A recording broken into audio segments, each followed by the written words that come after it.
Hi, good morning. Yes, good morning, Um, Mofe. so I can go ahead with the lecture, yes? All right then. Good morning, everyone. Thank you for joining us today. I will briefly introduce myself. My name is Mofe. I am an AI engineer at Panoramic Synergies Enterprise, PSE, and I recently started working there. I enjoy developing. I enjoy my favorite language currently is Python. I am developing skills in front end, but I work a lot in the back end, developing apps or web services for the company.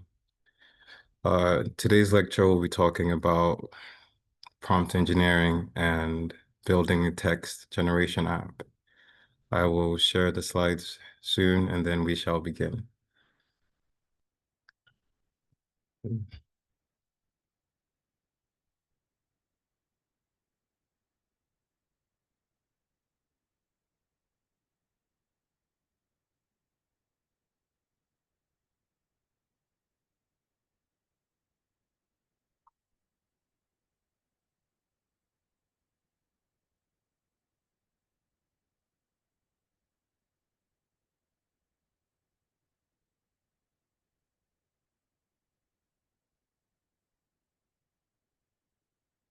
And that you can't see my screen.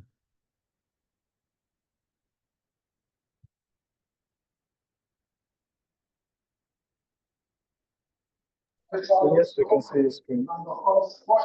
Right. 1 second.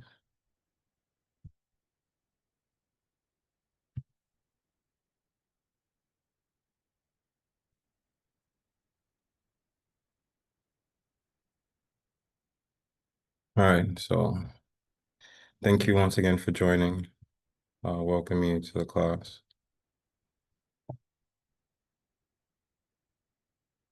Today we'll be learning how to apply prompt engineering techniques and improve the outcomes of our prompts. We'll perform prompting and view various and varied deterministic output based on what our prompts, suggest or require the LLM to do. Before I proceed, in your previous class, I'm sure you learned about responsible AI and hallucinations and how to use AI responsible as long as the fundamentals in prompt engineering. So what we'll do today is dive deeper into what prompt engineering is and how to make or how to write the best prompts possible. Then section 2 would be explaining what a text generation app is.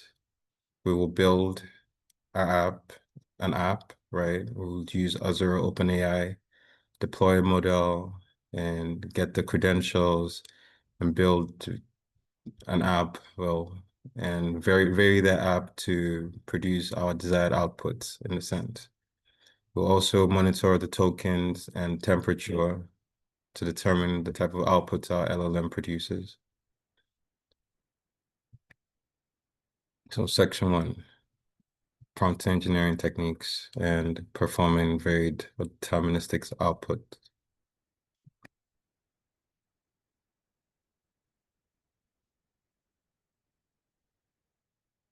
So I'll just go ahead and discuss so what is prompt engineering? And from your last class, I'm sure you understand to an extent what it means and how the idea is to basically tell your LLM what you want from the LLM, and it would return the desired output, right? You could write, there are million possible ways to write the prompt, right? And they say it's natural language we use. So that's the most efficient thing about LLMs is that we can write text to it and we don't have to write code. We don't have to write numbers. We just write sentences and it can generate code, write stories, solve problems. and the potential is limitless. But you can only achieve those desired outcomes if your prompt is as good as it needs to be, right? If not, you'd get, well, like I said, hallucinations and wrong outputs, and then you're left confused because your prompt wasn't at the desired standard as it should be. So I'll go on to give an example. So this is a basic prompt, as you can see on the screen. It says, generate 10 questions on geography, right? Now that's a simple sentence, and it's very possible for the LLM to generate or answer that question for you. And because you have put geography and 10 questions, you have, in a sense, given it direction. Even though it might give you 10 questions, geography is a very broad topic. Geography can be talking about the Earth, the moon, it could be talking about uh Earth's crust, the ocean, so it's broad. If you say 10 questions, it'll give you 10 questions, but what's 10 questions in geography? Now, I'm not saying this prompt is bad, I'm just saying it's very simple. So you have a context, which is geography. So yeah, you want to talk about geography, but what aspect of geography you don't specify.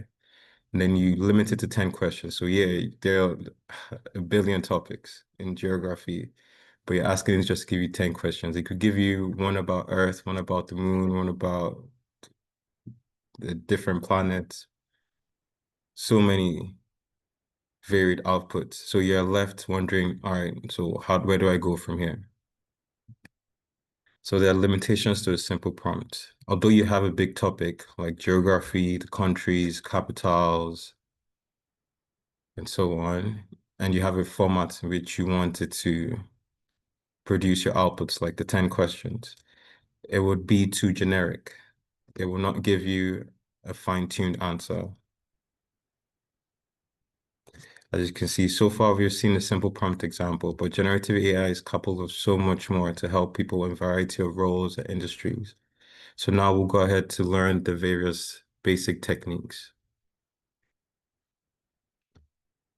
So prompt engineering basically is like engineering for prompt. It is you engineering your sentences in a way that your model or your LLM understands uh, and can produce your desired output. It's not hallucinating. It's not being biased. It's giving you, and I'm sure that's a different topic, but it's not being irrelevant. It's not giving you relevant outputs. So that's where you now talk about techniques. And one of the techniques we talk about is one of the engineering techniques you'd use is zero shot prompt. Now, this is very similar to a simple prompt because all you're doing it's like 10 questions in geography. Yeah, you're not giving it more context, you're not streamlining the outputs in any way. You're just giving it a broad topic and broad format, right? And I hope that you all know how LLMs function and how they are well built up on training data. So they only answer what they are trained upon. So zero shot is basically a simple prompt. You're not giving any examples, it's just a single line. Yes. And then we talk about few shot prompting. Now, few shot is now when you start to provide examples. You're giving the model scenarios. This is a type of prompting that guides the LLM by providing one or more examples. It can reply on to generate its response. It can, all right, so what that means is you're not just writing give me 10 questions in geography. You're saying give me 10 questions in geography, comma, about the planets in our solar system. So that's one example, right?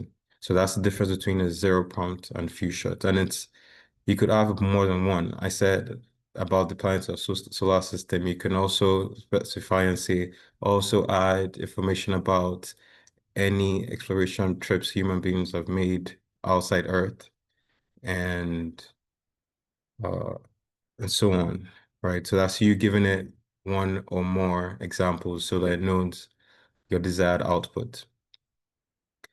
Now we go on to talk about train of thought, right? This is a type of prompting that tells the LLM how to break down the problem into steps.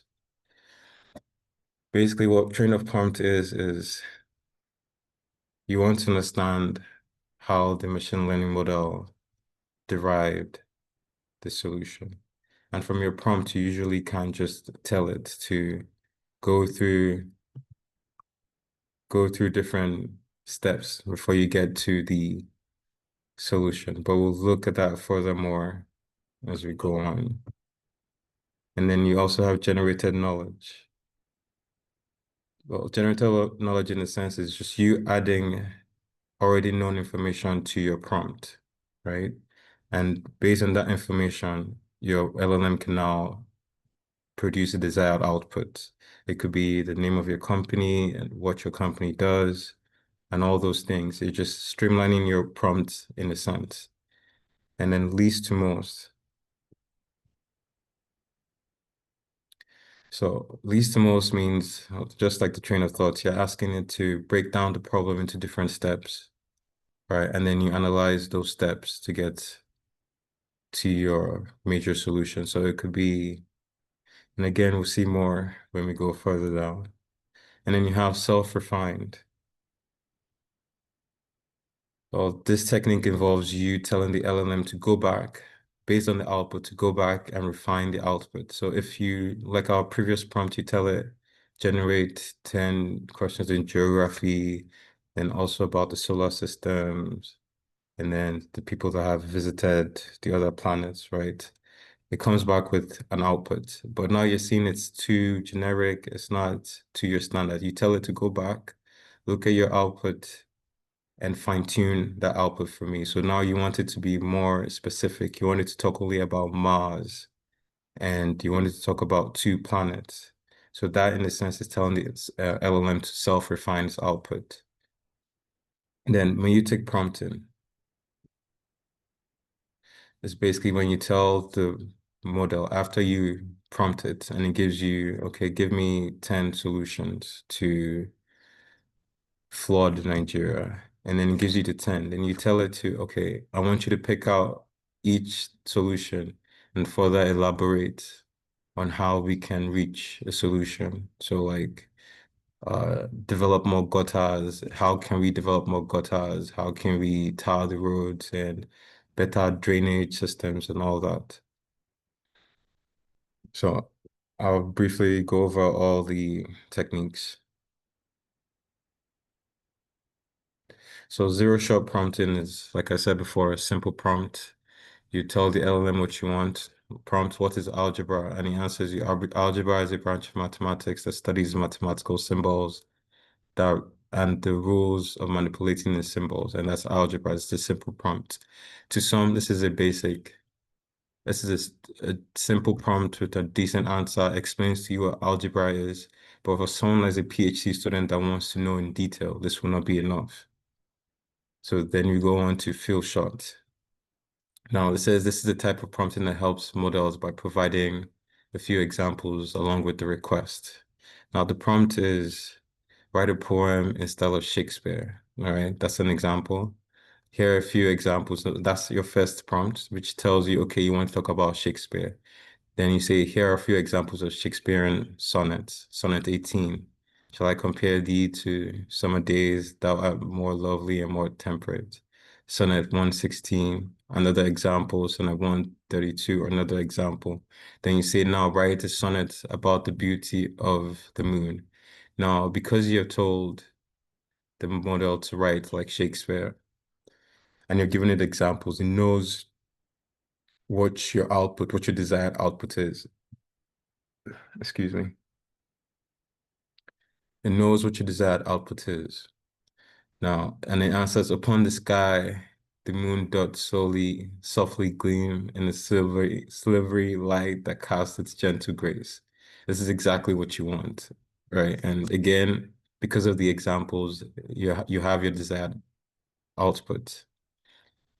So examples provide the LLM with context, format, style of the desired outputs. They help model understand the specific task generate more accurate and relevant responses. And all you got this just because you give more examples and you used a prompting technique. Now, this table briefly elaborates what those techniques look like. So your zero shots, the sun is shining, translate to Spanish. I can't speak Spanish, but that's what it is, the shining sun in Spanish. Then one shot is when you give one example. The sun is shining, estalo brillando, right? And it's a cold and windy day. Now the sun is shining is your first example. Now you wanted to answer the second sentence the same way. You're not telling to write it in Spanish, but you can see from the example that, okay, you want me to convert this English sentence to Spanish. And it does that for you by saying when you say it's cold and a windy day. And I'm sure that's what it means in Spanish. And then you have a few shots. And this is where you add more than one example. The player ran the bases, baseball. The player hit an ace, tennis. The player hit a six, cricket. The player made a slam dunk. It automatically knows you're doing sentences on sports. So it knows that the next word for the player makes a slam dunk is basketball. So that's just the idea of prompting techniques. And then we talk about chain of thought.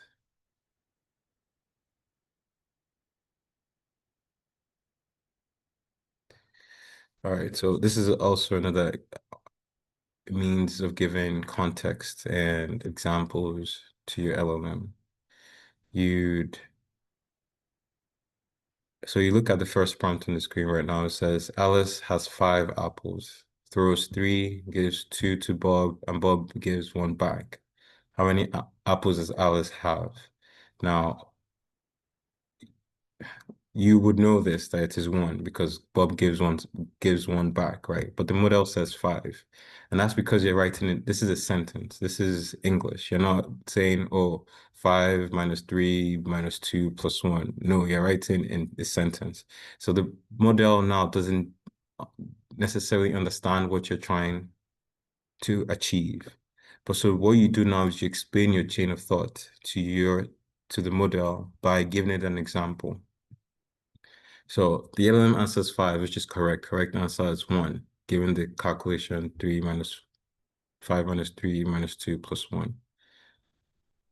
So how do we teach our LLM to do it correctly? We give it an example, and then we show the calculation on how to calculate it correctly and provide the original prompt. We'll provide a different prompt so that it answers it correctly this time. And this is just showing your chain of thought. So you say, this is your example. Lisa has seven apples. There is one apple, gives four apples to Bart, and Bart gives one back. Seven minus one, six. The answer is three, right? Then now you know that, okay, now the LLM has an idea of what you're talking about. Then you now say, okay, now I want you to answer this. Alice has five apples, throws three, gives two to Bob. Bob gives one back, gives one back. How many apples does Alice have? Now the LLM will answer correctly one because he understands what you did in the first prompt. So so the whole point is to write a longer prompt than example calculation just to give the model more context to what you're trying to achieve. Right. Then we talk about generated knowledge. Generated knowledge in the sense is we have a company I'm working for, PSE, right? And we have a name, mission statements, our services, the products we provide, our budget, and our requirements in a sense, right?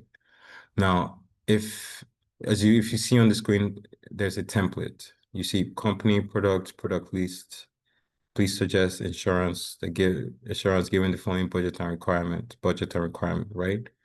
Now, this is a template as it is, but after the first company, the company name is just company name, it's blank, right? There's nothing in products, product list. So like I said, a template. Now, when you add generated knowledge or known knowledge or ground knowledge, right, which is what my company does, our services, our budget, and what we require, right? Once you fill the template up with those generated information or knowledge, the model can answer better because now it knows what it's working with, right?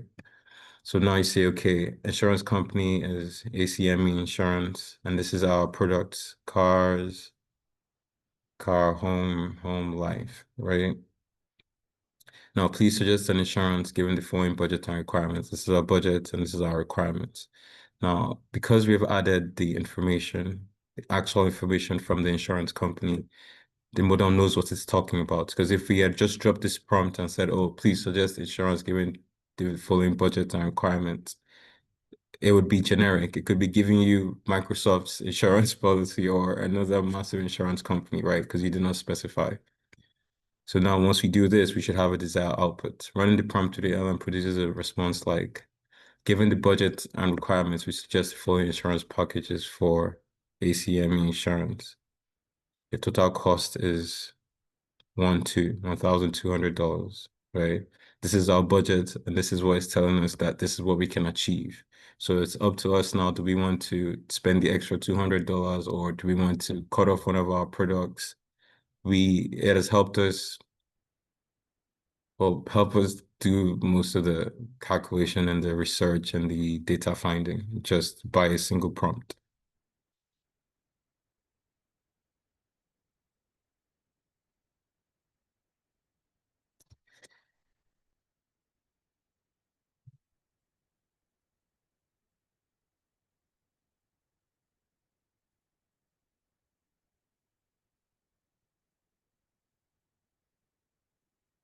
So what we do now is, okay, so what we're doing now is since it's above our budget, we want to make sure that whatever the LLM produces, we restrict it to 1,000. So if you see below, it says budget 1,000, restrict choice to tires, car, and home. All right. So now it's saying we can't cover all the products, so we're going to limit it to just car and home. And now it would give us the budget, our requirement. It will give us the budget. Given our budget and requirements, it suggests the car, cheap insurance products, which can cost 500 per month.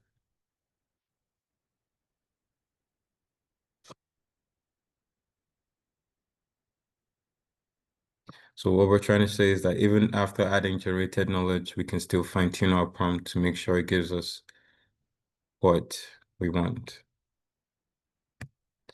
Least to most. Least to most is it's a sense segregation. If you have a task and you want to break it down and tackle the easy parts now, and then you build up to the most difficult parts. That's basically what it is. It says how to perform data science in 5 steps. And your model answer, you collect data, you clean the data, analyze the data, plot data, present data. Now, what you can do is, all right, so I have a presentation due, but in order to develop my entire presentation, I need to do some research. I need to collect the data, clean the data, analyze the data, plot the data, and then present my data. So the least step in this entire process is collect data. So the natural process for you would now be, okay, after you have answered this, you can start working on collecting your data, which also your LLM can assist with that. But that's the idea of least to most. You break down a major problem into little segments, and then with the aid of the LLM, you attack each problem till you get to your present data stage. All right, so we mentioned self-refine, critique the results. Now, in a sense, what this is you'd in steps ask the LLM to solve a problem, then it answers your problem. And then you see the output and it is not your desired output. So what do? You tell it to critique that answer and improve it. Let's say the 10 questions it gave you are not structured correctly, or it's irrelevant, it's not asking the questions that you think you want to ask. Because so whatever reason you're generating those questions for, if it's not meeting your standards, you can always tell the LLM to go back. I don't like your outputs, basically, politely. but I don't like kindly suggest, I suggest that you can kindly go back and fix the problem and refine your answers, make it more concise. You could be writing a letter and you see, okay, you don't like the letter, so I want you to make it more concise, make it shorter, make it more fine-tune it basically, and then it will answer again. And then this time you consider the critique and suggest solutions that you came with it. So now you're just going through the process all over again until you get to your desired output. Now, this is an example for self-refine. You can repeat the process as many times as you want, like I said. So here's an example is create a Python web API that routes products and customers, that routes products and customers, right? And then it gives you this. This is a basic Python web file or script. Import Flask, app name Flask, output products, define products, return products, output customers, define customers return. So this is basic now, but you think as a developer, you look at this and say, all right, this could work, but it's not sufficient or it's not technical enough for me. So now you tell it to, okay, so suggest three improvements to the above code. Now the LLM will answer, sure, here are three suggestions. You can import the correct model. So your first line, you should import Flask instead of Flask. So you're importing Flask now, as you always add your dependencies at the top of your file or your script. The correct import statement should be from Flask, import Flask, right? Then add a main function, add a if name equals to main block to add to the end of the file to return the application when the file is executed. So that's just the way to close off your script. And then you use f strings, the f strings to format the return statement in the route functions. For example, return products can change to return. This is request path. Now, if you don't understand what f string is, I will show you, or I intend to show you that further on in the class. But this is what it does now. So now it updates the previous code and gives us this. Now we import from Flask, we import Flask, which is a framework, and then you name your app, which is so you define your app as your Flask name, and then you determine your app roots, which is product, define the function, and then what your product should return, what your product function should return. Now you see has added that F string, which just shows that anytime a product is imputed somewhere along your code, it should replace that with the request path, something along that lines. Then app root customers, it defines that. Basically, what it has done is it has updated the code block for us and redefined it. So it's more efficient than it was before. Nice, so that's self-refine. Now, my U-take prompting. So just like self-refine, this technique just asks you basically asking your LLM to explain each answer. So you ask the LLM to answer a question, and then for each part of the answer, ask the LLM to explain it in more depth. Now, all you're saying is like we talked about the data science, explained the 5 steps in data science, and it gave you clean, collect, arrange, and present, right? That you tell it to explain each step in that process. So explain how I can collect the data. What data should I use for this presentation? Where can I find it? So that's basically what it is. You tell it to explain in more depth every output that it produces. And then if there are inconsistencies, discard that part, discard the parts that are inconsistent. So like we always say is that AI models have the potential to hallucinate because as smart as they only know what they've been trained upon, and that's why you have versions after versions after versions. So they're constantly updating. So if the machine learning doesn't understand what you're talking about, it will hallucinate. Or even if it understands but doesn't have information, it will give you generic answers. So it's always advised to go through your output to make sure that you're getting your desired output. So it says repeat 2 and 3 until you've gone through all the parts and you're satisfied with the answer. So it's just iteration until you're satisfied. But if you understand prompt engineering, the amount of iterations that you would have to do could go from 10 to 3. Because if you explain everything you want in your first prompt, by the time you get to your third iteration, you're closer to your solution than if it was, oh, what is geography? And then it tells you, oh, this is geography. Okay. And could you tell me the major aspects of geography? Then you're doing that. So you're taking 10 steps when you could have done in one prompt. What is geography? What are the aspects? Tell me about the earth, all in one prompt. And it would give you, and then you tell it, okay, give me 2 points for each topic. And by the time you get to your third point, you already have your letter, your research paper, and all that. Now, here's an example. How can I create a crisis plan to mitigate a pandemic in 5 steps? It answers, identify the risk, identify the shareholders, the resources, the actions, communication channels. Now you say, you take prompting again. It says, it identifies the 5 steps, but how can we determine if it's correct? Let's ask the LLM to Let's ask the LLM to explain each step.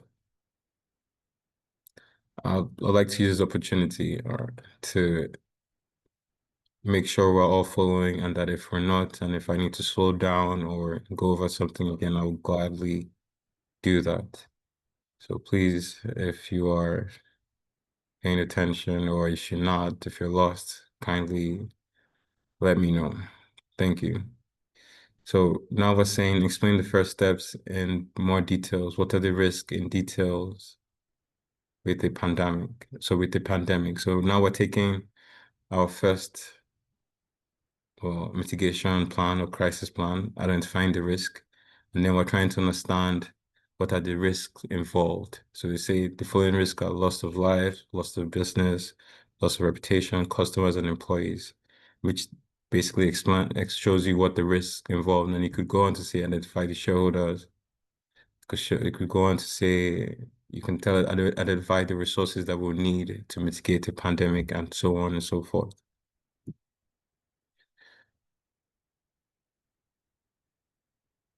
So again, we're diving deep into each output, right, to make sure that we're on the right track. And it says, in a pandemic, what is the biggest risk and why? Still on the topic of risk. The biggest risk is loss of life because it's the most important thing to protect. Then he also says, what are the two biggest risks in a pandemic? The two biggest risks are loss of life and loss of business, right? And it showed us that in our list, but now we're trying to understand more about the risk that we have mentioned. So at this point, the LLM is consistent and mentions life and business as two top risks. We can continue now to the next step, fairly confident. However, we shouldn't trust the LLM blindly. We should always verify the output. So always verify your output. So it says, LLMs are non-deterministic by nature, meaning that you will get different results each time you run the same prompt. Try the following prompt, for example. Now, when we're doing the practical class later on, when we're building a text generation app, I'll show you how we achieve that, how by adjusting the prompt and our temperature and all those factors we can already your LLM. So when they mean an LLM is non-deterministic by nature, it means even if you write what is algebra, excuse me, even if you write what is algebra twice, right? It could produce two different explanations. If you're using two different models, they'll definitely give you two different explanations. It might not, it might mean the same thing, but the arrangement of the words will be different. There would be you could tell that there's a difference. So that's what it means to be non-deterministic. You can't determine the output because of how fast an LLM is, or how they are trained, or how they are meant to naturally be.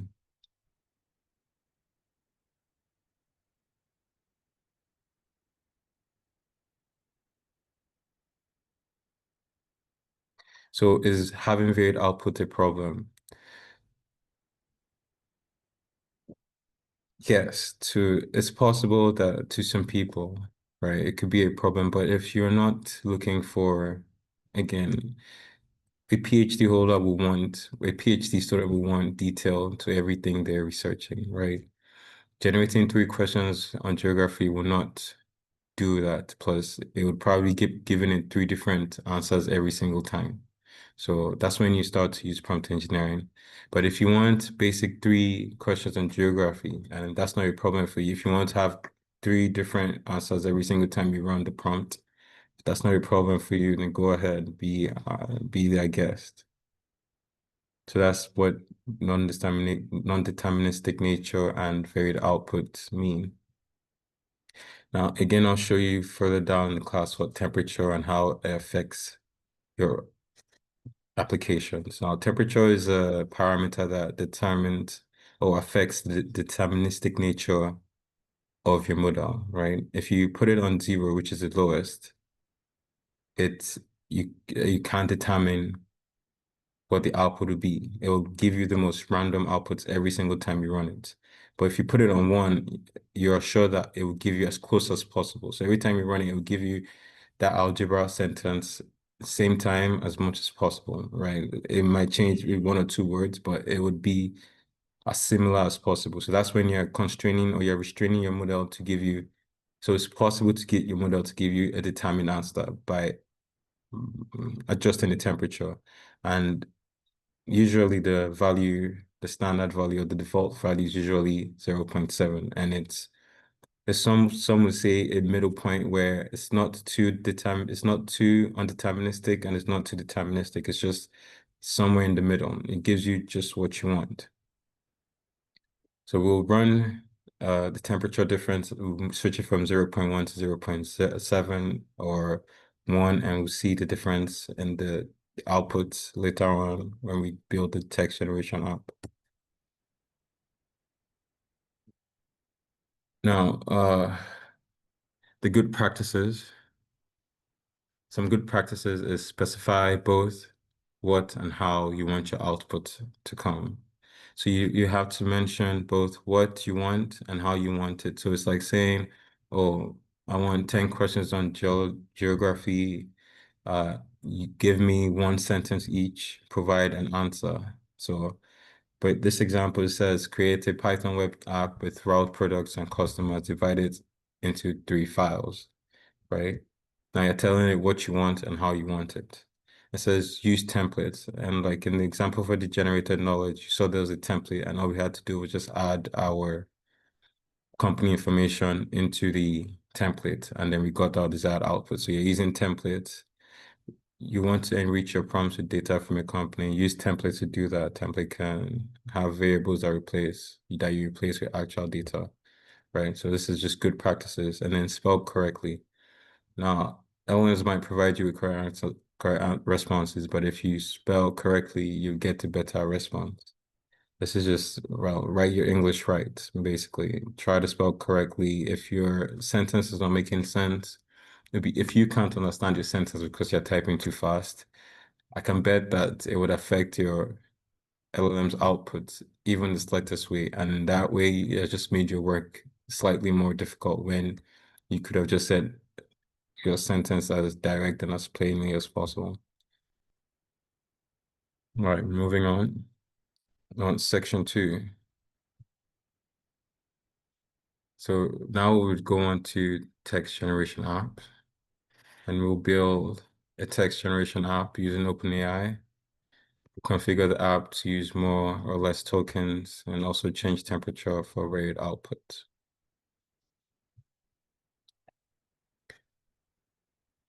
So what is a text generation app? In the sense, I'm sure you're all familiar with ChatGPT and Grok. In a sense, those are AI models. They're machine learning models that have been trained on vast information, and and then you have the UI where you can type in natural language and they generate text for you. They generate pictures for you if you want. They do summarizations. It can even transform. It can, well, like I said, the potential is limitless. So basically, what a text generation app is an app that is focused mainly on text generation. While ChatGPT and the other likes can do so much things for you, a text generation app is coded mostly or mainly to just have conversational, com well, text completion. So it's conversational, like you're having a conversation, but with an AI model. And if you tell it one thing, it'll return to you back in English or your desired language. So that's what a text generation app. Now we're saying that there are two types of interfaces when you are handling these types of apps, right? You have a command-based interface and then the user interface. Now, command-based interface basically means to use this app or to use this platform, you need to know the code designed for the application. There's no UI. It's just, even if there is, right, you need to know the code, right? Because some have both the UI and code-based app, but for a command-based app alone, like Git, you have to write, if you're working in Visual Studio Code and you want to push your files to the GitHub repo. You use the Git command to help you push, commit, update your files. But if you don't know the right commands to use, you'll be getting errors. So you need to put Git before whatever you want to do. So it could be Git push, Git add, Git commit. Right. So that's a command-based application. Now, when you have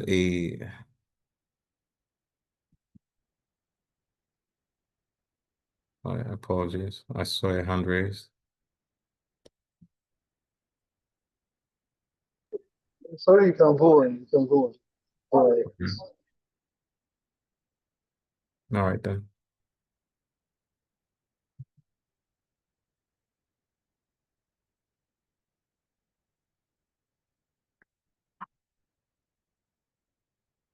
So when you have a user,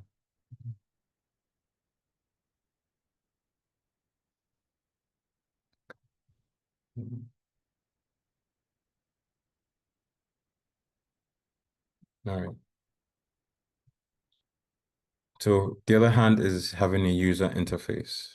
Now, user interface is basically what we have for WhatsApp or Instagram. Those are apps that have, well, a UI. You don't see the back end. You just, as a user, you interact with the front end, right? You don't see the CPUs or the GPUs or the code that allows the app to work. You just see buttons and input text and columns and all that. So you interact with the UI and the backend does the commands and writes the code for you to get you the outputs that you want.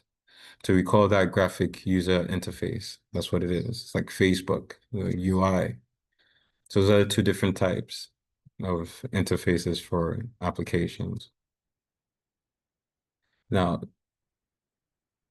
there are limitations to using a command-based app, and if you don't, it's limited because if you don't know, like I said, what code does what function, you're going to be beating around the bush because you keep getting errors and going back and forth. So you can't just write whatever you want and expect your desired output. Now, language-specific models, language-specific apps are, well, in a sense,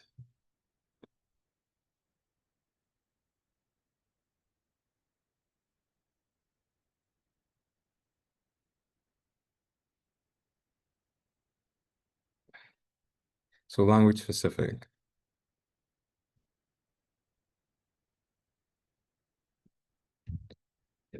Well, I think in a sense, when you say it's language specific, it could be because of the, well, language it was developed in, right? Some apps support many languages, but by default, the app is built for a specific language, even though you can add more language support. So there's a limitation what language it is developed in or it was developed for. Like if ChatGPT only understood English, right? That's a limitation because someone in Spain will not be able to use it. And that's what it is. So what do you now mean by a text generation app? How is it different? Now, in the text generation app, you have flexibility. You're not limited to a set of commands or specific input language. You can use natural language to interact with the app.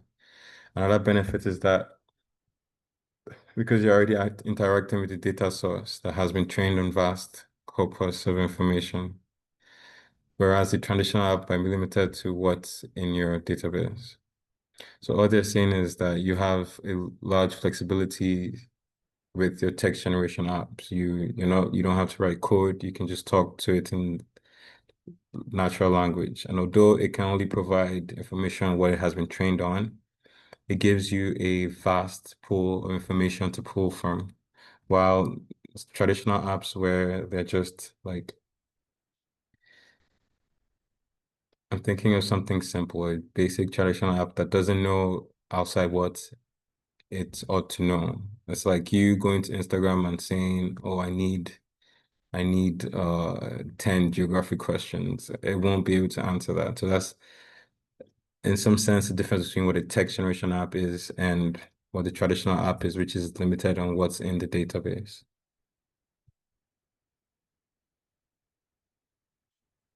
So what can you build a text generation? What can you build a text generation app? Now you can build a chatbot, which helps your users answer questions about the topics, like your company, the products, and the services they provide. You can also build a helper, which could help in summarizing text, getting insights, producing text like resume, and more. And then you could also develop a code assistant, right, which helps you develop code, write your code, edit your code, and so on. So these are the various things you can build with text generation format in a sense. So what you need when you're building text apps is you need an API and you need your libraries. Now, I hope you're familiar what APIs are and libraries. And but if not, APIs are a way or is a way that different softwares interact with one another. Like you use your text generation app, all right, and it makes an API call, application programming interface, right? You can make an API call to your model which you've deployed on another platform and tell it to answer your questions. So what we'll do later on in classes, I will show you a script for a text generation app based on what we're learning today. And then I will show you how I derived my APIs and my endpoints. And the endpoint is basically just the URL or URI where your model is deployed on, right? And then you need those two, well, points or those two parameters for your text generation app to work. If not, it would just be you writing code and you getting errors, right? Also, you need your libraries. Libraries are like dependencies and that help encapsulate your API calls, right? They could also be SDKs, software development kits. All these things are just a means to help you develop better and ensure that your application works the way you want it to work. So libraries and SDKs. Now, one of the major libraries or software development kits we have is OpenAI, which is as we all know, developers for ChatGPT and the likes. And it makes it easy to connect to your model, send in prompts. So let's say you deployed your model on ChatGPT, and then you got your API keys from their platform and the endpoint. When you put that into your application, by the time you write the prompt, the application sends that payload an API call, calls your model on the OpenAI platform, tells it, okay, this is the prompt my user said, how do I answer this? Then your model on your OpenAI platform will respond and then tell it, okay, this is what your user is asking, this is how to best respond. And then you see the output. So that's what it is to connect between your application and your, well, libraries and SDKs and your platforms using APIs and your endpoint. And then there are other libraries, which is LangChain and Semantic Kernel. Now, LangChain is majorly used for agentic workflows. You'll be developing, you're using LangChain, you're developing AI agents, and that's on a different scope. Same thing with semantic kernel is also a framework that helps you develop AI agents. And as always, you can do C, Python, and Java. Uh, so soon we're going to go into developing the code and deriving our endpoints and our APIs and the right values or parameters we need to get our app running. So for this class, we'll be using Azure OpenAI. I'll show you the platform in a second, and then we'll briefly just discuss what it is. I'm sure I hope you've already heard about it, but we'll discuss what that is, and I'll show you where to get your OpenAI endpoints. You deploy a model, you get your API keys, and your endpoints and other parameters that you need to get your application running. But for every time you want to start a project, you need to install or add your dependencies. So usually you start with a requirements file and then you add all your dependencies into that file and then run pip install requirement file. Or you can install each individual library, like install OpenAI. And that's what we're doing here. Now, like I said, I'll show you what it is to maneuver the Azure platform just enough. So you carry out the following steps. You create an account, right? You gain access to the Azure OpenAI, and then you have a 1 month free trial. So you can do that and then have access to a lot of the models and services they provide. You also need to, if you haven't already installed Python onto your local desktop, and, and then you create a resource and then you get the API and endpoints of that resource and use that in your text generation app. Um, sorry. Okay.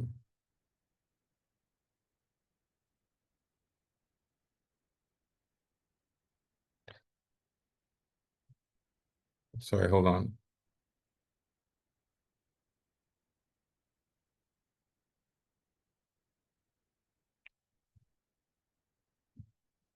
No, like I said before, I intend to show you everything in practical. So I'm just confirming so you understand before we go into the practical.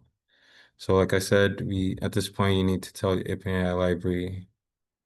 So you'd specify, and I'll show you, you'd specify what your Azure key is. You get your keys and endpoints, and then you plug that into your model, into your application. And this is a basic look of what that platform looks like. You see that once you get into your resource and under the resource management, you get your keys. Now, this is your key. You get 2 keys per resource and then the endpoint and then your location. Now, you can use any of the 2 keys, but they are put there so that if one key is, well, compromised in the sense has leaked, you have the opportunity to replace that key while you generate a new first key and the likes. So I will show you this soon. And in our code and practical class following now, you'd also see how we call the OpenAI type, the OpenAI key, the version, we define them, and the OpenAI base. Now, there's a OS environment and OS get environment. Now, what that is, and I'll show you again, is because of the way how vulnerable your applications can be if you leave your API keys you post them online. You're advised to never put your API keys in any of your files. You're advised to always have a .env file and then you use in your app files, you reference your code. And then I'll show you that soon. And so basically what this is now, again, I'll show you soon. We this is basically a text generation app, and this picture shows you what the basic text generation app looks like. You have your prompt, then you have your completion, and then you have your print. Your prompt is telling your model or what you want, which is once upon a time there was a, and then you send it through your client, which is OpenAI, your object, your class, your completion, and then you create using the model, which I'll show you. We have specified that. We'll need to specify that in our code file, our prompt, and then we print, and then it should naturally give us a completion to once upon a time there was uh, a mermaid or something. So yes, you have completions. You also have chat completions. Now, the only difference between completions and chat completions is that completions came out first and chat completions are like an upgrade. Now, completions work in natural, like a completion now would work, okay, prompt the following once upon a time there was a, and that's a normal prompt. That's a simple completion, right? But if you want to now specify in turns, how you want your model to respond to your query, you start to use child completion because all it means is basically you're having a conversation with your model and you're telling your model how you want it to respond to your prompt. And again, I'll show you that soon. Now, if you look at the picture, you import your library, OpenAI, and then you define your OpenAI key, which is this, but as I say, you do not show. Then your completion, chat completion, your model, your message, and then you print your completion.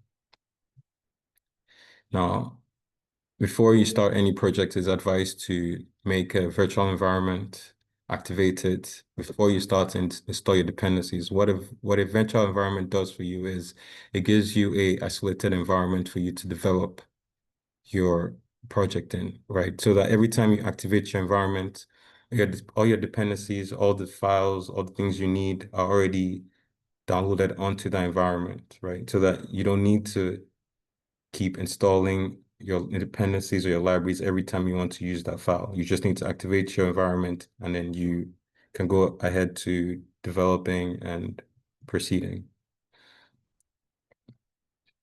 Now, what this picture shows is a basic app text generation app file, right? And again, I'll show you.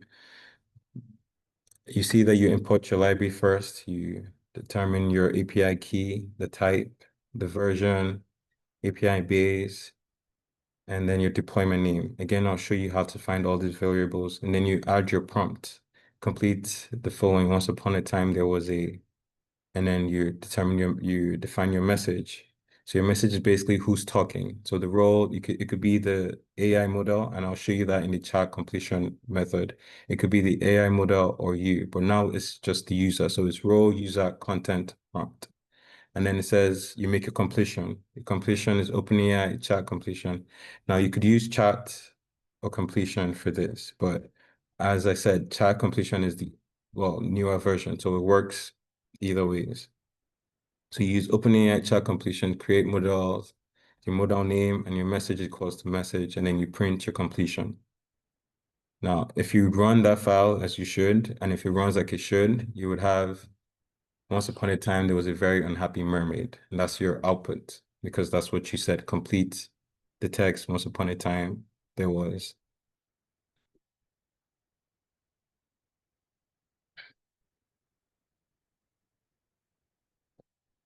Uh, Kindly give me a second.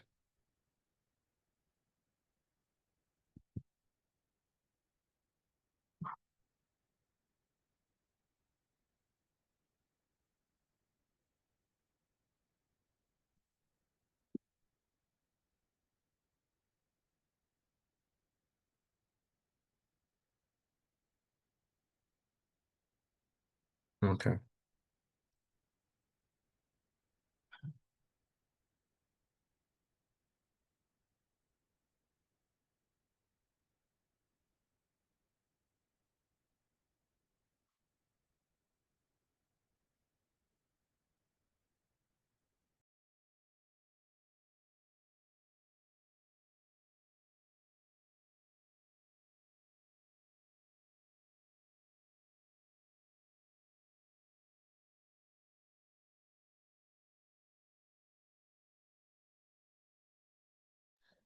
Just confirm, can you see my screen? Yes, we can see you. All right, thank you.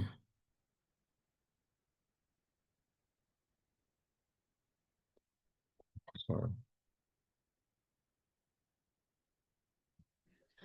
Yes, All we right. can see.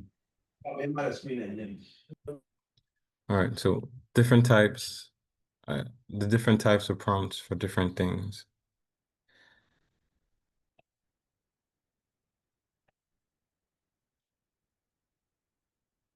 So you can use different prompts for different things. You can write a prompt to generate a text. So generate a poem, quiz, generate questions for a quiz. You can look up information.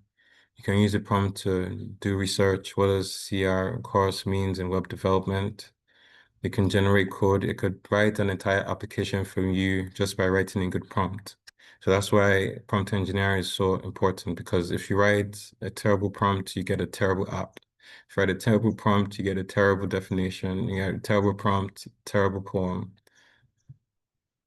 So it brings me to, why do we need prompt engineering? It just falls down to the fact that if you want consistent, reliable completions, if you want reliable desired outputs, writing a good prompt is the way to go.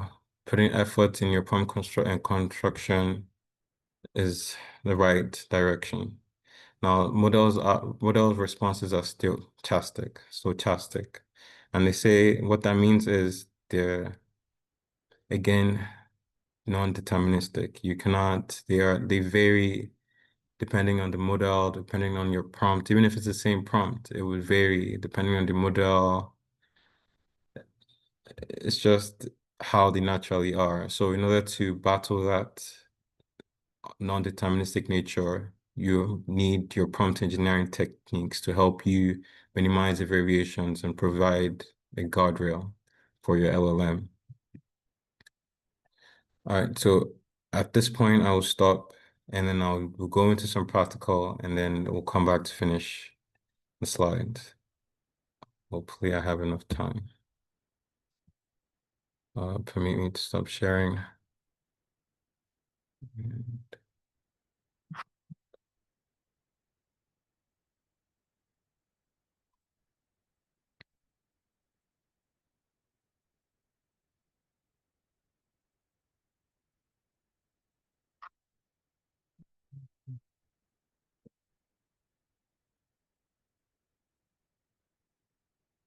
So now I'm going to share the Azure platform, and I'll briefly walk you through how we get our API keys, our endpoints, and all those various parameters that we need.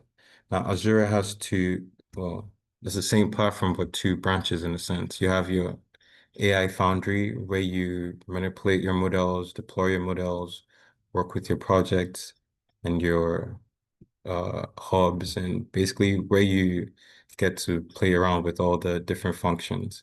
And then you have your portal.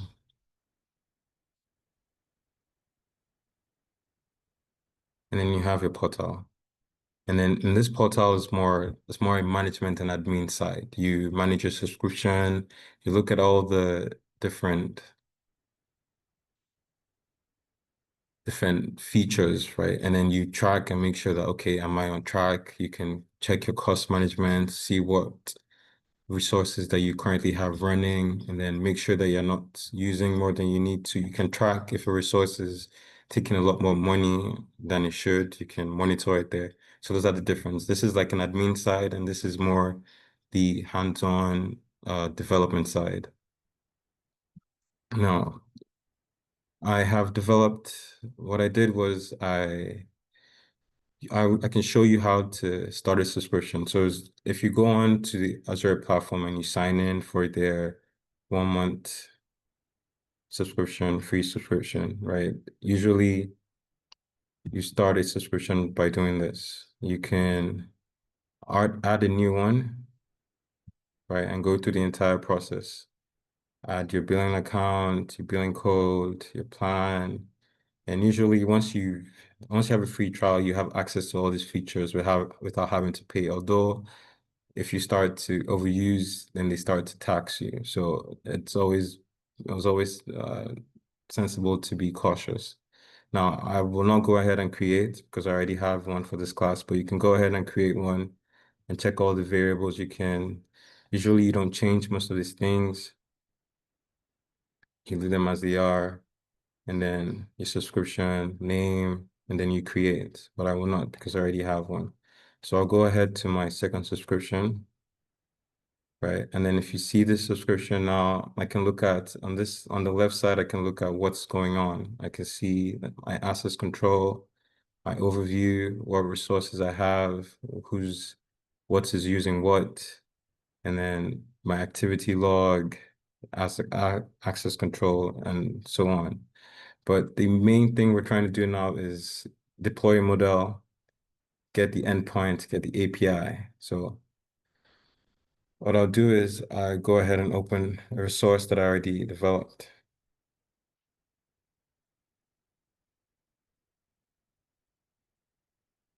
Or I can show you how to create the new one first. So you can go ahead and do this. And usually in Azure, when you create a hub or a source, right, you have your project, you have your resource group, which encapsulates your entire all the various components of your project. You have your key vault where you can store your secrets, which are very important. Then you have your storage bulb, which if you want to add your personal data, your generated knowledge into your model for fine tuning, you can add all those information into that. But that's different for now. So you can go ahead and create a resource, right? Your project name. I called my own 406 AI class. It would naturally create a hub for you because it is needed. Every time you create a new project, that project needs a hub, it needs a resource group, key vault, a storage bulb, right? Then if you want to add advanced knowledges, change the subscription. I only have one subscription active now. You can change the region if you want. Usually it's best to pick one that's closest to you or well,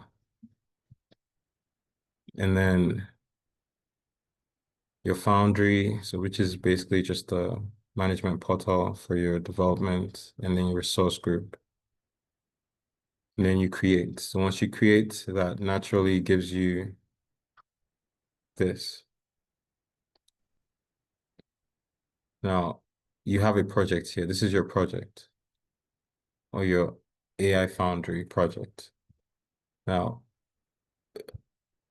for every project, you need to add or deploy a model. And if you look on the left side, you can see there's a model catalog, there's a playground to try out the models that you have developed.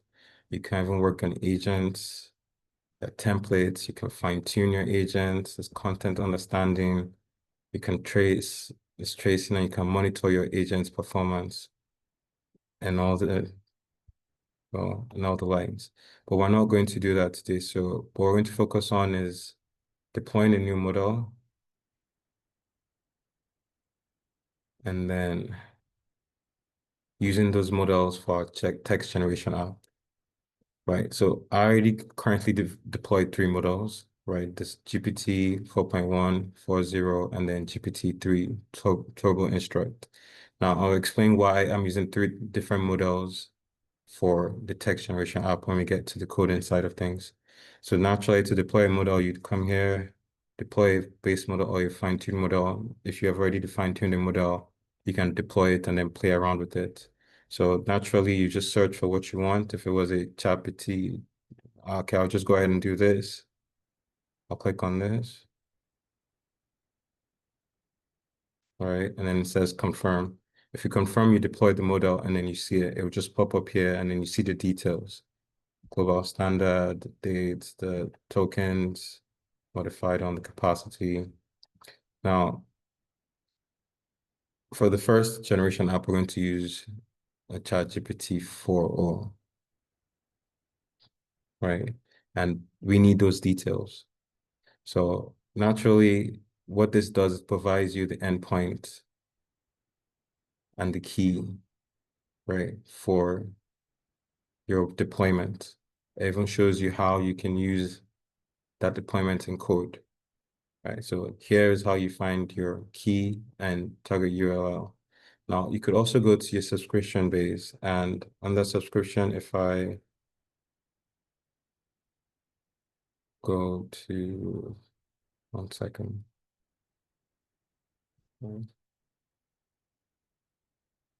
Oh, my bad. I have to go back and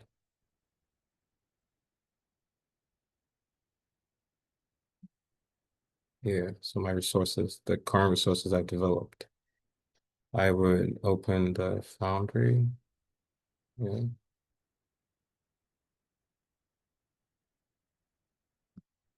And with that, I should be able to see my keys and endpoint. Now, this also shows you, basically what this shows you is the endpoint for your entire project and the keys that you can use. But because of how delicate or how, well, sensitive your code is, or how I personally like to get my information from my deployed model. So I get the key, I get the deployment name. I shouldn't be showing you this. I get the key, I get the target URL, my deployment name, my standard, my version. So all the information I need from what I deployed is on here, right? So now once I'm able to get all my information, I can now take it to my text generation app. And I'll need to,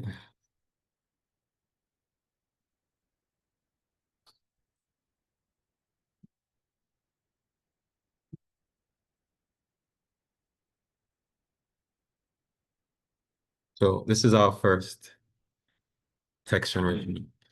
Now, what I've done naturally is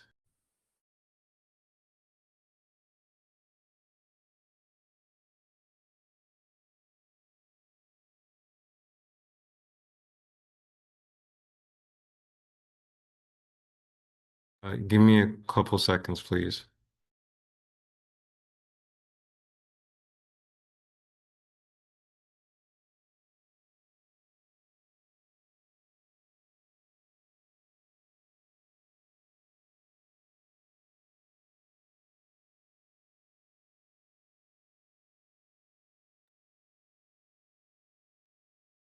All right, apologies. So to proceed is, like I've said before, for your variables, for your secret keys, and that you need to ensure that they are stored on different file. And usually you use the .env. This is where you store all your variables and all your keys and your endpoint so that if you ever have to deploy this code file as it is, you don't expose any important information. Now, for our first file, we are looking at a basic text generation app, right? Apologies. We're looking at a basic text generation app, and as I said, your you need to import your dependencies and libraries first. So you import your OS, your OpenAI, and before I proceed, your requirements file is as so. You need to just add your dependencies. Okay, you know what? I will start from activating virtual environment and creating one. So I will, right, it's naturally doing, okay, I'll just show you the code for it. So naturally you would create a virtual environment by so like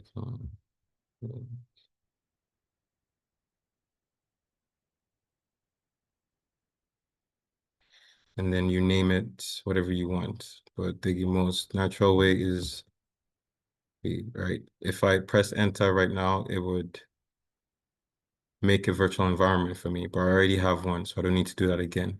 So once you click that, once you press enter, it would create this file you see here on the left, virtual environment, which just provides a virtual environment for you to develop in. And then you need to activate it with the following code, which is venv script activate. And once you click on this, you see this green bracket at the start means that my virtual environment is activated. And now I can go ahead with my development. So usually what you do next is you install your requirements file, which is pip install read.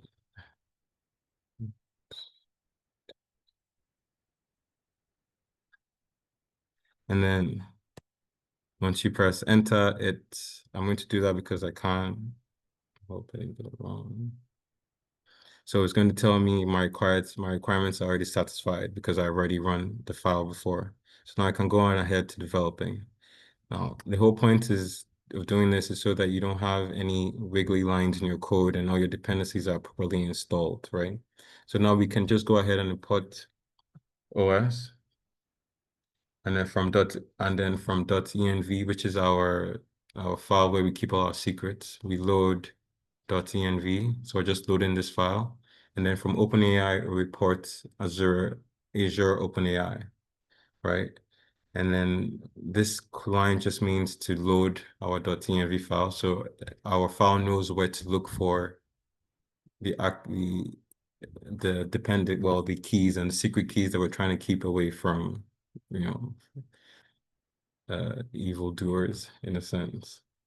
So now we need to define our endpoint. Now, we define our endpoint as this. And like I said, if you go back to the Azure platform, you'll be able to get your endpoint, your model name, your deployment name, which is the same, and your subscription key. I naturally don't put my key in my files anymore, but I'll go ahead and show you what it looks like.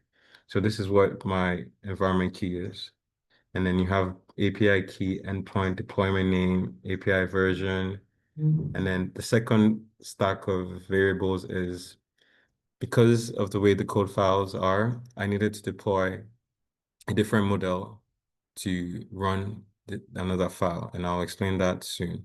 So test file one says, now we've defined our subscription key as os.getEnv Azure OpenAI key, which was specified in our env, and then API version. Now,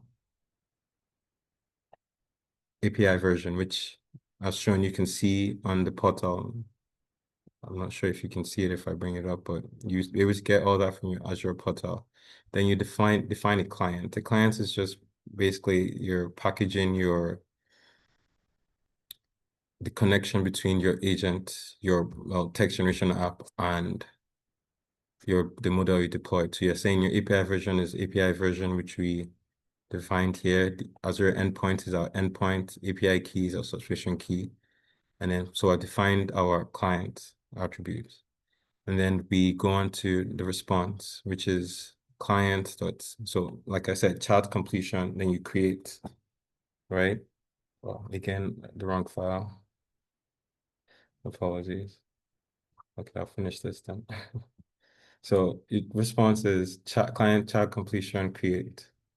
Now, I said the chat completion object is just an upgrade to your normal completion, and the chat completion object allows you to define the conversation between you and your model, right? So you can define, so like before we saw model role is user, content is our prompts. Now we're seeing the role is a system, contents, we're defining what our agent is or our text generation app is, your helpful assistant, right? Then we also specify what the user's message is. So now we say the role, the user, the content, complete the following. Once upon a time, there was a. Now we're going ahead to add. Now, again, we'll talk about this, but when you say max tokens, usually if you don't specify, the text generation app will cut your output short because there's naturally a tiny bandwidth without specifications for your outputs. But if you put your max tokens equals to 4096, for example, right? It means that you're giving the LLM that much leeway, right? But once it reaches that amount of tokens, stop producing text, just cut it off there. That's basically what it is. And your temperature determines the deterministic nature. And now they're saying we're using 1 to start. And the top probability is just basically saying, I want the first opinion, right? Your first choice, your first answer. And then your model is defined as your deployment, which is ChatGPT, right? Now you print your response and you should get the completion for this text. So I'll go ahead and do that. And then, and then,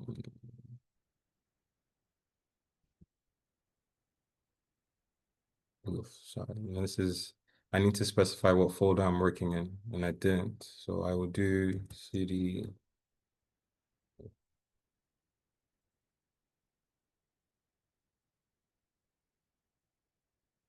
Now I'm specified that I want to work in this folder. The other folders here, but I'm working in my AI automation folder. So now I can go ahead and run the file.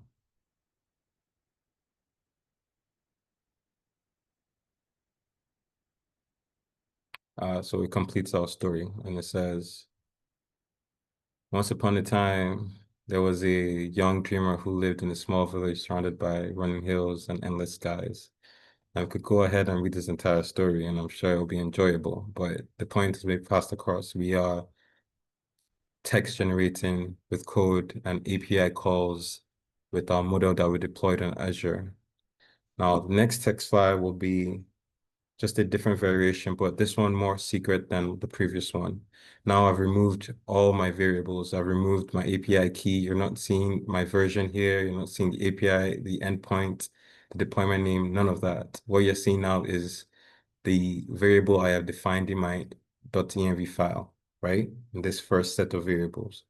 So now I've protected all my information. I can put this information online, and if the person doesn't create their own .env file and specify all these attributes, they can't run the file, they can't run the script. So again, we define our OpenAI key type version base, and then we create our client, which acts as the means of communication, right? We say the API key is OpenAI version, Azure endpoint, OpenAI equals OpenAI base, right? So it's just connecting the variables so that the client knows what key, version, and endpoint to interact with. Then we talk about the prompts. Now we can change this prompt and have something else. Or you know what? We didn't even check the temperature for the last one. So we'll go back and check the temperature. So we did. If we run the same thing, we'll probably get to similar outputs, but I'll run it and see the difference. That we didn't specify temperature here, we didn't specify any max tokens, but I'll run it and I'll see the output.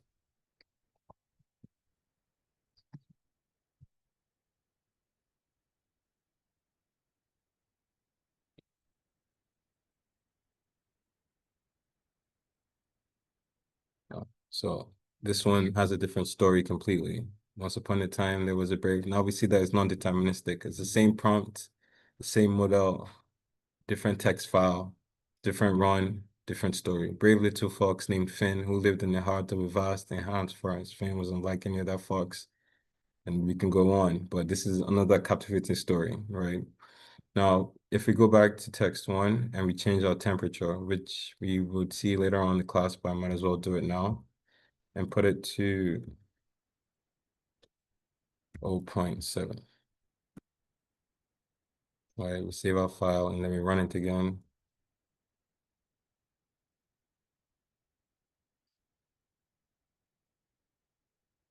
See, now it tells us that once upon a time there was a small, curious fox named Fern, right? Now, different story, same code, same model, different temperature. This one's a young dreamer. This one is a fox we're talking about. So that's basically what a text generation app is and how we can maneuver, if I maneuver and work around different outputs based on our prompts. And if we change our prompt, or we can specify what we want the AI, well, what we want our model to think it is in a sense. You can tell it is a insurance assistant. You can tell it is a storybook teller. If I put storybook teller now, or a class teacher or a storyteller, the prompt will be different. Sorry, the output will be different. Teller,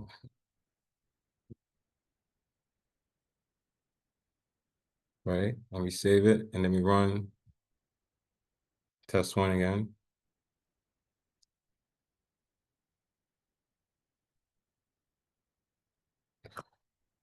All right, this is another story. Once upon a time, there was a curious named Fox named Finn. All right, so it's changed. I'm sure if you read through it, it'll be similar, but it'll be different just by changing the content of what we want the system to look like.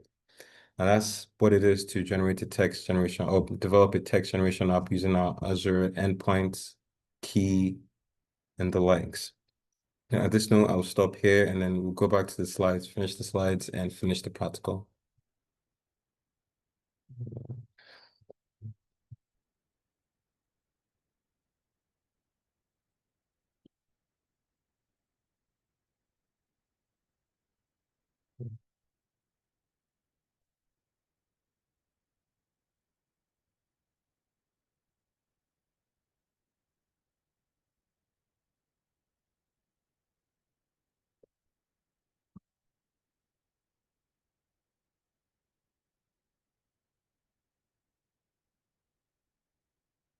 Kindly confirm if you can see my screen. Yes, because Yeah, thank you. All right. So now we're going to move on to more practical use of text generation apps. Now, what we'll be discussing is imagine you have ingredients at home and you want to cook, but you need a recipe. And the best way to find a recipe or the most efficient way to find a recipe in 2025 is to use an LLM. So now you could write a prompt. Show me 5 recipes for a dish with the following ingredients: chicken, potatoes, and carrots per recipe, list all the ingredients used. Now, naturally, this is a well-defined prompt. You're telling the LLM what you want. And because you have defined your prompt as nicely as so, it should give you your desired output, which is what we have here. You have roasted chicken and vegetables, chicken potato stew, chicken and baked potato, chicken potato soup, chicken and potato hash. Now, these are 3 different recipes based on what you said, the ingredients you said. And I'll show you that in the practical. Now, a more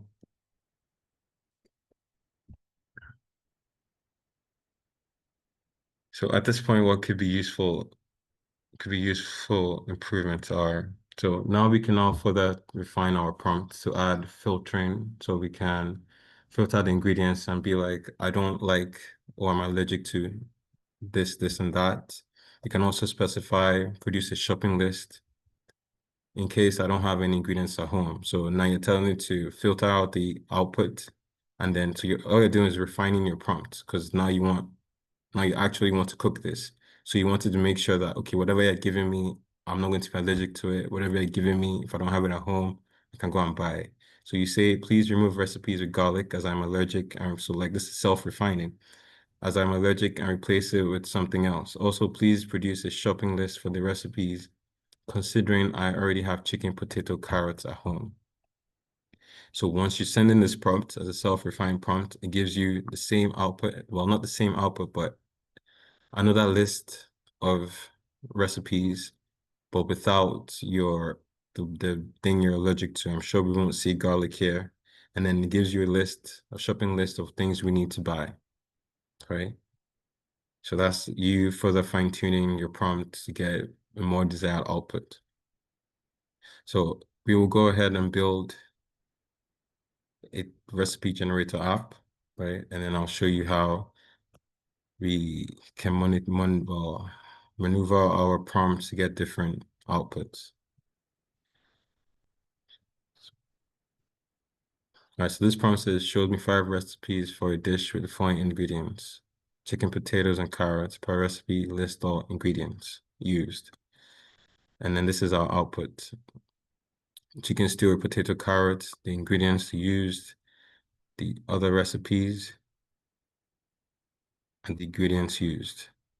Note, your LLM is non-deterministic, so you might get a different result every time you run the program. So you most likely won't get the same pattern. It'll probably be chicken stew and potato hash, chicken stew and fried potatoes, or chicken stew and fries, and so on. So all this is showing you that is depending on your prompt, you get your desired output. So the better your prompt, the better your output. Now this one also says we're trying to also improve our prompt.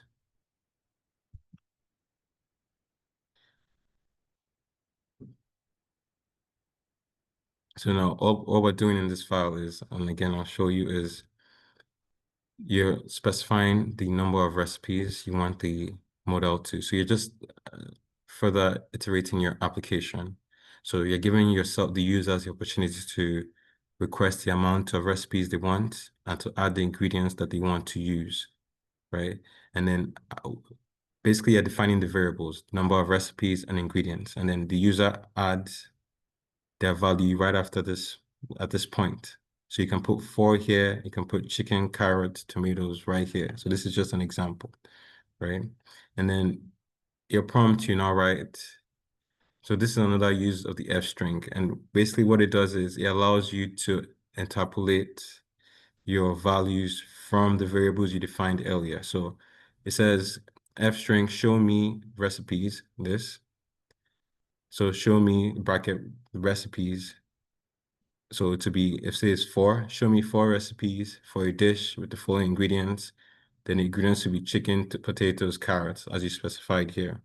Now the LLM should, based on your prompt, derive. And all we're doing now is our text generation app is already there. We're just making it a recipe generator by adding more lines of code and more iterations. Now it gives us this output. Number of recipes, for example, 5. Sorry, for example, so we use 3. List of ingredients, milk and strawberry. Strawberry milkshake, strawberry chocolate, strawberry milk. And it shows us what you need to make those things based on the ingredients you added. So you could also now further include a filtering variable, a parameter to your code to further narrow it down and be like, all right, so I'm allergic to so on, so on, so. If you add the filtering feature or variable, right, we can say filter input, for example, vegetarian, gluten, vegan, or gluten-free. Now, every time you run that file, it's going to ask you for your number of recipes you want, the ingredients you want, and then the filter. So are you vegetarian? Are you vegan, gluten-free? Now, all this is so that it's basically just prompt engineering. All this is so that when your output comes out, you get desire, it gives you what you desire, what you want. So your prompt now goes from show me recipes, which is 4, like you can see, show me 4 recipes for dishes with the following ingredients, and chicken, potatoes, per recipe list all the. Now we'll conclude all this in the practical class. Now, with the end of that prompt not present, if we complete it, we should get number of recipes, 3, list ingredients, filter, no milk, right?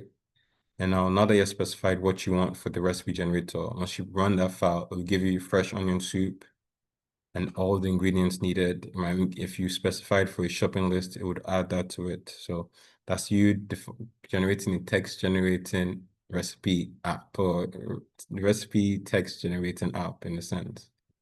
Now this is the instructions. It's also showing instructions on how to cook it. So your instructions in the pot bowl: saute onions, butter onto golden, onion, potato soup, the ingredients, the instructions, and so on. So this is more examples: large pot of saute onions, add in the shopping list because we want to now know what we can buy, what we need to buy. So all we have done now is just modify our prompt so that the LLM gives us better output. You see that the recipes will not have milk in it because you said you don't want milk and you're lactose intolerant. It also produces a shopping list because we specified that we want a shopping list. So you could, for functionality, you could either try to solve everything in one prompt, or you could split it into 2 prompts. Let's try the later approach. Okay, so what's going to happen now is we have a desired output. We have a first set of code for our file, but we now want to take this output, this instruction, or all this that we derived from our first run, and then add it to another code block as an input, right? So it says old prompt result is the text completion from the previous prompt. And then we now say, produce a shopping list for the generated recipes and please don't include ingredients that I already have. So your new prompt is the string for your old prompt, which is the text completion that you previously, so those are your recipes. and the prompt, which is this prompt, right? So it's a combination of the old prompt result and the request for a new prompt. So you're saying use my old prompt to produce a list of generated recipes and not include ingredients that I already have. And now you do a completion for your new prompt, which is messages, role, user content. Your new prompt is going to generate a list of ingredients that you need to buy, your shopping list. So you print your shopping list and then you print your completion. So basically what you're saying is the shopping list will show shopping list, and the things you need to buy. So what we're saying again is we're constructing a new prompt by adding the result from the first prompt to the new prompt. And that's all we did. We just continued the script by adding our previous output into a new code block to generate a new output. And now you can also specify, like I said, your max tokens. If you want it to be 100, which is probably small, you can make it 1,200. Basically, you can determine the amount of words that come out from your text, from your output. Now, again, this is also another example. We are number of recipe, list of ingredients, filter, and then it will produce our output based on what we desire. Now, we should also, I've mentioned it before, you need to keep your API keys and all your valuable information separate from your code file, and ensure to store it in your .env file to prevent malicious intent or malicious attacks. So on that note, I will go back to the practical and we'll finish the class.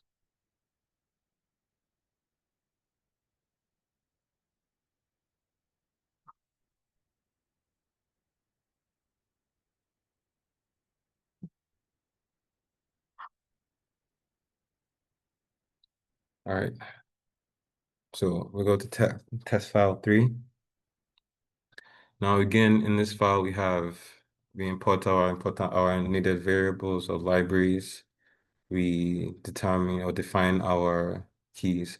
If you notice for this particular file, I've had to change my OpenAI key, my version, and endpoint and deployment name. Now, why? Because initially running this file, I came across an error and it says I can't complete this kind of script using that model. So it advised me to change my model. So I deployed another model, and that's why you saw that ChatGPT 35 Turbo Instruct. And if I show you, you see it here. So all I did was I added it. So I defined the variables. I just added one so I could differentiate between this one and this one. Now, this one is defined different. You have 3GPT instruct, you have a different version, your API key and your endpoint. They're different because it's a different model that we deployed. It's not the same as this. And again, if I clicked on the ChatGPT deployment, you'd see the keys and endpoints that I showed you in the start. So now, like I said, I specified the different API version, different endpoint, and different deployment, and the API key. So again, we define our client, it means our interaction, and now we're adding our number of recipes. So now we're basically just developing our recipe generator app, right? So our number of recipes is input, number of recipes 5, ingredients, input the ingredients that we want, and then our prompt is changed. Now our prompt says, show me recipes for dishes with the following ingredients. So once we run our file and we input all the requirements that the file needs, we should get our desired output. So it says, then we define our message user content prompt, and then find the OpenAI client, which we've already specified. Then we print our completion. Now, if I run this file, it should show me all the variables and I'll have to impute the values, and then we'll get our recipe. So if I do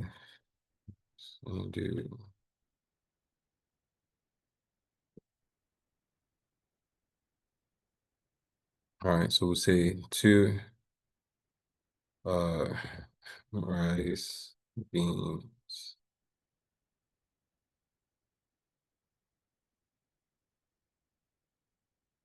Voila, here we go. So now we have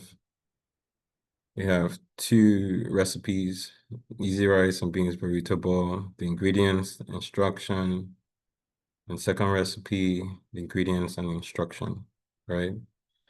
So our recipe generator works fine. Now we could change the temperature and put it to 2, and then we can add a filter,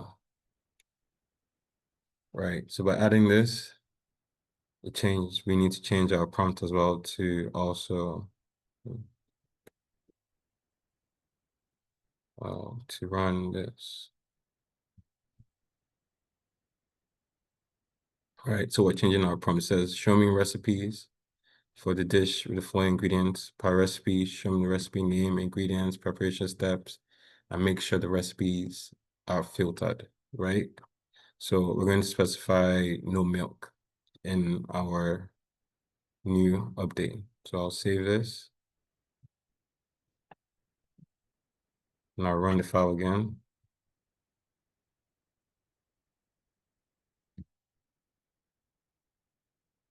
So we say two uh milk, no, rice and eggs. All right. We say no milk.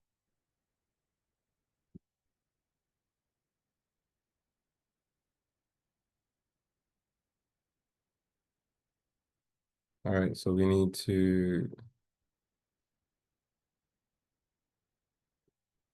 so now we have our recipes, egg fried rice, the ingredients, preparations. I'm sure there's no milk at all. Egg bowls, egg and rice bowl, the ingredients, the preparations. So now we have a text generation or a recipe generator that gives us our, based on our recipes, our ingredients, it gives us recipes based on the ingredients and our filter. And then now we'll go ahead to adding the,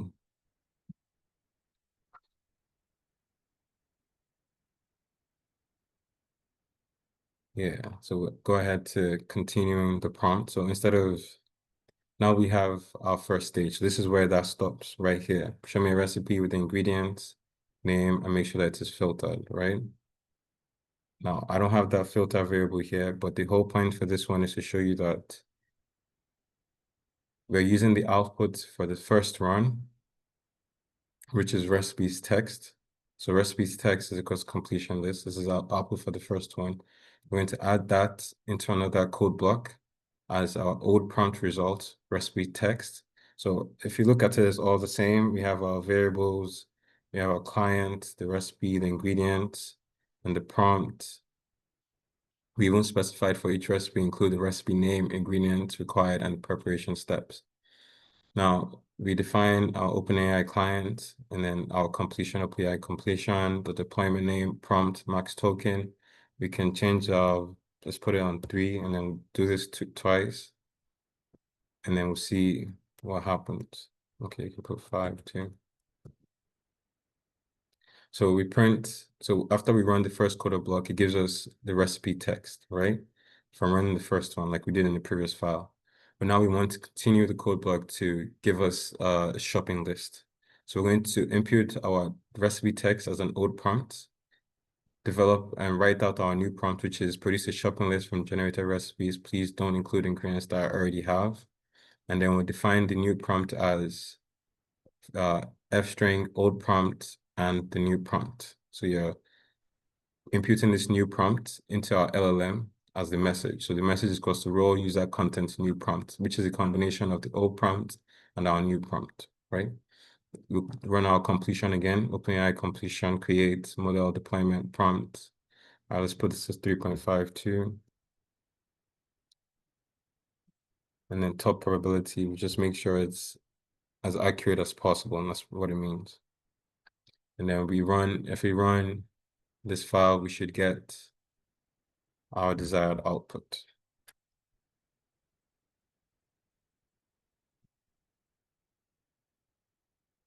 All right, so we say 2 rice fish.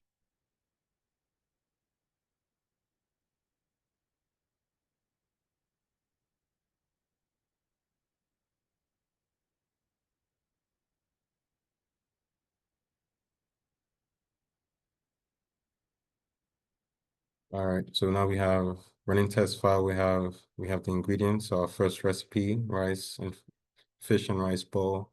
The ingredients, preparations, how to cook it, the recipes, and the other recipe, ingredients, preparation. So this is our first run coming out, and we get our preparations. Then we now have our shopping list: white rice, fishlet, olive oil, salt, pepper, avocados, garlic powder. If I add the filter line and I say, oh, I don't want garlic, honey, it will change. So let's do that, and then we'll end the class. So all I need to do is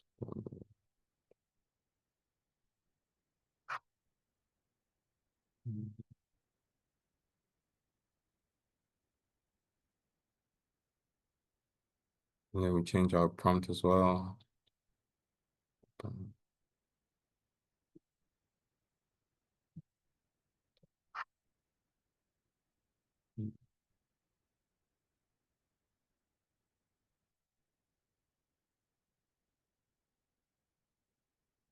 All right. So now we run this again, and then we see if we'll have any garlic or mushrooms after we specify that we don't want garlic and mushrooms.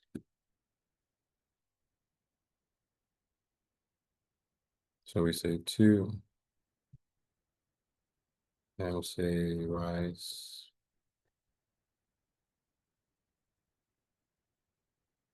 And, right, and we'll say no garlic. No garlic. Yeah.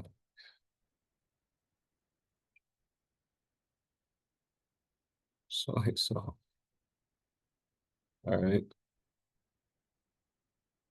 Now it's going to run all over again, but we should not see any of our filters. So let's see pound beef, onions, not soy sauce. Maybe I didn't spell that right.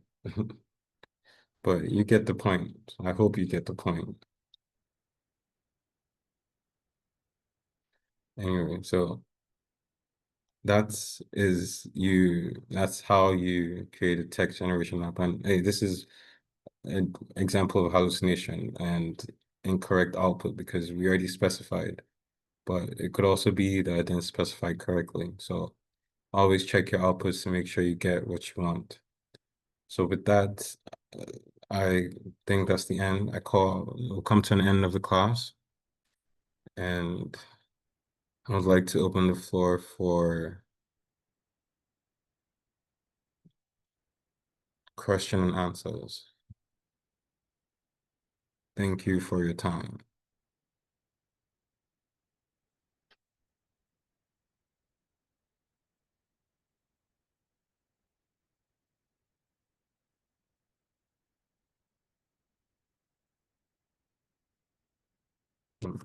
Any questions?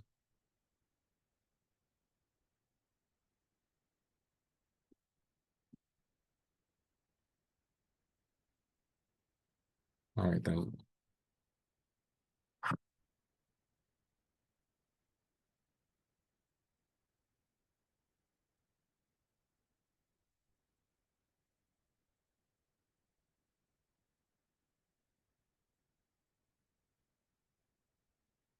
Okay. Since there is no response, that was a very lovely one, Mr. Mofe. Thank you. Sorry for chipping in right now. My name is Aditamola Boshe. I'm the academic coordinator of Transformation College. So I will just use this opportunity to chip in. If anyone has any question, you can unmute your mic to speak, and as well as you can text or comment in the chat box. so as our trainer can execute the questions properly. Okay. So this is just an announcement from Transformation College. We have a new course, a new program that started since last week Saturday. The name of the program is DIS. We call it DIS, full for Diploma in Information Systems. And here we are in the class of AI automation specialists. And I know that here we want to be the best. That's why we're here. We want to be the leading force in AI in Nigeria, in Africa. That's why we are here. We want to make ourselves move to the next level of our career. So if you know you really want that in-depth knowledge to transform your level at AI and IT, which is information technology in general, this is a good foundation for you. So the course is every Saturday. It's from 10 to 2 p.m. and it's all virtual. And this course is going to be the next best thing. So the link for this course will be sent in the chat box, just in case you're interested and you're ready to take it very serious. Because this course, this information systems course, is a course that is guaranteed to change your life. Because the way we all look at tech right now, we are just like still at the very tip of what is actually out there. So I would advise every one of us here to make sure that you register for the DIS course. You can just go to transformationcollege.org and register, or you can send a message to any of our administrators here. So aside from that, I hope we all had a wonderful class today.